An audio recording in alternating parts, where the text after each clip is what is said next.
A quick update of the re-emerging story of the Jamaica Talawas CPL franchise possibly leaving Jamaica. The thing reached ultimatum now.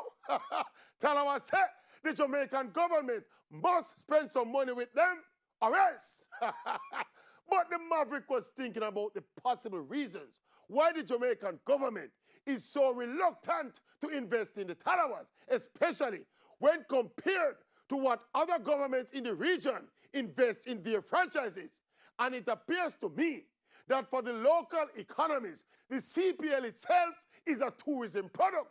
So with Jamaica's tourist capital being on the North Coast and the Talawas home base being at Sabina Park in Kingston, therein lies the Talawas' problems. The hotel rooms and the beaches and the resorts are on the North Coast, and the cricket is 50 to 100 miles away in Kingston.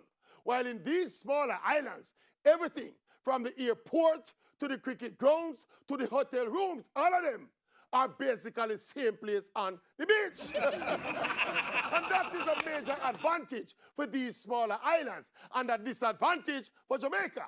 So it follows that if the Jamaican franchise is to maximize its earnings from the CPL, we must get the cricket closer to the North Coast. So we need a cricket ground with lights that can host night matches in order to fully exploit the tourism benefits from the CPL. Otherwise, the Talawas franchise gone like a kite.